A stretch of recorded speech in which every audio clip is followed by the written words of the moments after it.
6:32, very nearly 6:33. You're watching and listening to Breakfast with Stephen and Ellie, and our air conditioning has just suddenly gone on to full Monty mode. Yeah. Which is... I was wondering what that was. It'll stop in a minute. Oh, there you go. It's just it's like it's listening to you, Stephen. I mean, honestly, I don't understand it. It's a TV studio. Why is the aircon like suddenly pick on level 12 out of nowhere? And it's cold in here already this morning. You had goosebumps yesterday, didn't you? I was in a bad way yesterday, wasn't I? Yeah. Goosebumps. Everyone. This is why I've got the sleeves on today. Yeah. It's that warm, look. Yeah, you should have put a cardi on. No, sorry, I should need to watch my mic. I'm being told off now. Let's Get me in trouble. Yeah, not surprising. Let's have a look at the papers for you today. We'll start with the Times. It says that hospital patients should expect longer waiting times in the coming months, and they add that only 6 in 10 will be seen within 4 hours. The Guardian says that the visit of Nancy Pelosi to Taiwan has led China to cut ties with the US on a number of critical issues, including climate change talks. The Mail leads on the Transport Secretary, Grant Shapps, vowing to crack down on reckless cyclists. He wants to scrap an archaic law that says riders who kill pedestrians can only face a maximum 2-year sentence. Okay, time to go through the papers now. Joining us this morning is forecaster and author James Woodhousen and the author and journalist Susan Holder. Good morning to you both. Thank you for joining us so early on your Saturday. James, let's start with you. Royal Mail shake-up plans in the Telegraph. Well, I've got to say that what I've read of them, these plans, which are promoted in terms of how to fix next-day delivery, which is apparently what everybody shopping online wants. Yeah. And for that, they want to move the delivery time for mail to 5 o'clock, 6 o'clock, or if you're in Kinross near Perth in Scotland, 7:30 in the evening it will arrive. And I've got to say, I'm very suspicious about this. Well, how's that going to work? Because they can't send everything out all at once, can they, in an evening? Well, perhaps the most weird bit of it all is that they're justifying this not only in terms of next-day delivery, but that for ecological reasons, Stephen and Ellie. Apparently the Post will spend more time on the railways than somewhere else, presumably trucks or lorries and so on. But it won't be the first time that a green trope or recipe is used at the workers' expense, and I believe at the people receiving the post's expense. We don't all work at home. We want the post delivered fast. We like to get it before we go out to work, I think, because there's bills to pay more than ever. How's that benefiting? It's not beneficial to them, I wouldn't have thought, at a time when you're getting a lot of online orders delivered by said different companies very efficiently, and a lot of us are using email and things. I mean, but they all do come at different times. Those deliveries now, you're not surprised when the door goes with the delivery at any time of the day on Saturdays and Sundays. So I think we're all used to that now, and I think to think that everyone wants the post before they go out to work, actually people go out to work at different times. And the worst thing about having things delivered is that you're never in when the delivery comes. Yeah. And actually, if more people are home from work, maybe, then a later delivery could suit them more, or it's easier to kind of leave work early to get home for a particular post you're waiting for. Whereas waiting in for post is a nightmare. Yes. You can't do that. So I actually don't think, I think we're so used to that kind of, it's a storybook fantasy that the post comes through and lands on the mat as you're having your toast and going off to work. No, I don't believe it is. Real I don't life. believe it is, Susan. I think, I've studied the working from home phenomenon, and nobody can deny it's happening. But even for those who do work at home, they're going to be going into the office, if they work in an office, 2 or 3 days a week. And all of the delivery people, and I think you're quite right, I never know whether my postman is delivering Amazon post, bills, handbills, the local government literature. Very difficult to know what's going on, but the vast majority of workers in this country do go out to work these days. And I mean, one can debate it, but a point made by the Communication Workers Union, and I'm not very much in favour of union leaderships, for many years now, because they're so conservative in my view. But they make the point that a lot of posties, and I get on very well with my postie, is going to be delivering at 5 o'clock, 6 o'clock at night. They mention the heat, the CWU, and the rain, and so on. And I can't believe that it's ideal. I think what we're used to isn't so bad, that you get a first delivery early, and then you get a lunchtime delivery if you're very lucky. No, I was going to say, my second delivery's gone out the window. Yeah, no, well, it's a great pity. It says here they cut for second deliveries in 2003. Apparently, I know it was a misapprehension that we should be getting second post. Apparently, that never happened. That hasn't happened for years. What about the new stamps? Heard about the new stamps? I only found out about this the other day because I sort of buy books of stamps normally at Christmas, and then they sort of last me the whole year. But then they're going to be out of date by January or whatever, and you've got to have they're making new stamps with a barcode on them, and the old stamps won't be usable. Well, I've got a stash myself because I can't be bothered to go to the post Well, they office. should have a system you can take and get the money back. But you have to remember to do that. But it's very funny, their communications are pretty poor. I think, they're in the communications business, and working out the difference between Royal Mail and the post office can be a tricky one. By the time you're dealing with DHL and everybody else like that, it is a remarkably, as you were hinting, Susan, a remarkably confusing business to be on the end of. Well, let's move from that to the mail, Susan. And Grant Shapps wants to crack down on reckless cyclists who kill people. Well, yes, the first two words of the article in the Mail is killer cyclists. It seems, but if you kill somebody, then obviously you have to kind of be held accountable for that.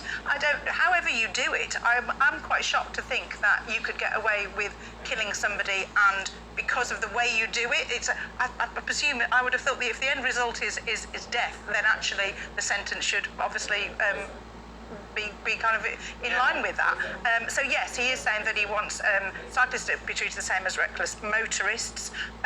There's cases being kind of discussed here of people with no brakes on their bikes, people who jump red lights, and things like that, and go through, and pedestrians are obviously very much at risk. So yes, he probably won't be the Transport Secretary. He's actually saying as well, by the time that anything needs to be done, but he's kind of making this kind of stand and hoping that somebody else will take it on, saying that a selfish minority of cyclists appear somehow immune to red lights. It's important. Not the case. It is important, I think, to say that they're in the minority, because we can't all lump all cyclists together. But you do see some cyclists who just think the rules of the road do not apply to them. Straight through red lights.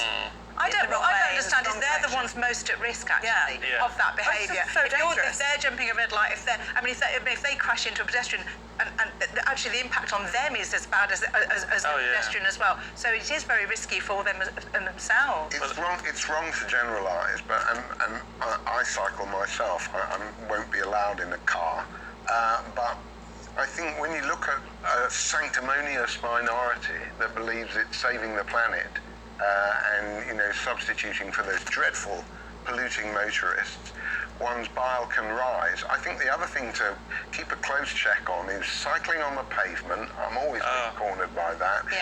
Electric bikes on the pavement. I will say, get off the pavement. No, it's quite right. I wouldn't push them off or anything like that. It's tempting to think, but you wouldn't do that. But you would say, get off. I would say that. It's gone. The moment's gone. But I think somebody should say something. They shouldn't be cycling around and you having to dodge. It's very dangerous. It's not on. James, an Amazon strike could be. We don't need an Amazon strike, do we? Well, I think if you look at the conditions of Amazon workers worldwide, it's not a vulgar Corbynite caricature to say that they are put under the cosh, all hours of the day. And there's quite a lot of dissent among Amazon workers in North America, I believe in France, now it's come to England. And we shouldn't imagine either that, Amazon is so different from everybody else. It's a sort of bête noire for our Democratic Party friends, and unionisation there is backed by them, but it's a rather bureaucratic unionisation. I think in America, here I think that there is a big case to answer for the company, and if you look at the ergonomics of what you and I do at a desk doesn't compare with what they're doing in terms of running and shifting, and it's a very physical job, that warehouse work. We shouldn't underestimate it. No, it's not mining, going down a pit, but, it's no pushover. Oh, no, and they need a decent wage. They're being offered an extra 35p an hour, which, I know the TUC always said derisory, but in this case, it is derisory. 35p is derisory. I mean, that doesn't sound like anything at all. However, it does say in the article that their minimum pay is increasing from £10.50 an hour to £11.45 an hour, and that is actually in line with quite a lot of jobs where people, especially young people, going out to it. I know a lot of young people who should be on far more money but aren't. There is a lot of low-paid jobs out there, and that actually isn't the low pay that as low pay as I've heard of. Yeah. So it's physically grinding. Yes. And they're also notoriously anti-union. If you look at, I don't believe executive pay is what the problem facing the economy in Britain or America. But there has come a moment, I'm probably going to touch on utilities later, energy or water, where the egregious nature of the CEOs, swimming pools, Jeff Bezos's space travel and everything else like that, for £10 an hour, I'm going to be a bit angry about that, doing the kind of work they do. Well, don't even get me started on space rockets. I can't even. Oh, I'm all for them. Me too. For them. I just don't think we need multimillionaires buying their trips into space when everything else in the world. No, I can't. But they're boys' toys on a mega scale. I could disagree with you on that one, Susan. That's a discussion for another time. I'm joining you, Stephen. Yeah. Let's have a quick look, because this, again, I saw this last night, and this scares the pants off me, Susan. The crab invasion we're going in to the that. Star. Right, yes. So just when you thought it was safe to go back in the water, we've just had a shark attack, haven't we? Now, thousands of venomous creatures have been found on a holiday hotspot, St Ives in Cornwall. They're spider crabs, orange, with long, spindly legs and a body up to 20 centimetres long. Look, she's my goodness. They're not deadly to humans, actually, despite the kind of invasion of the poison crabs headline. But they can nip and leave a nasty mark on the flesh. But they are obviously arguing warmer waters, climate change, these things kind of happen. And the danger as well to what they might kind of run out of it's like the red squirrels taking over, or grey squirrels and red squirrels the brown crabs that they do so well down there might not survive if these are going to stick around.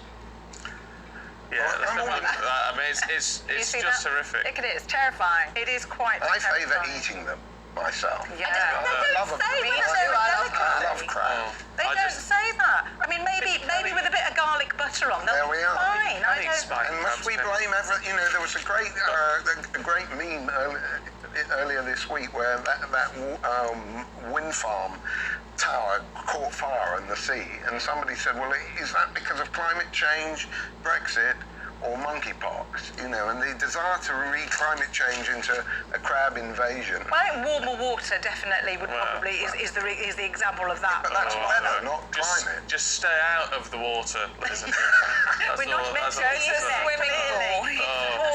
It's for the wildlife. Leave them alone. Yeah. Susan, James, we've got to leave it there. Good to see you. Thank Catch up you with so you in the much. next hour. Okay, one of the big stories we've got coming up throughout the course of the day, of course, is that exclusive interview with Rishi Sunak, which you can see in full at 10 o'clock. The man who wants to be the Prime Minister, Rishi Sunak, sits down with me, Esther McVeigh and Philip Davis this Saturday. Don't miss it. Does the former Chancellor have what it takes to beat his rival, Liz Truss? Can he regain the momentum he's lost over the last couple of weeks? All questions and all answers put to the Tory leadership hopeful, Rishi Sunak, today at 10 a.m. on GB News. Don't miss it. It's the People's Channel.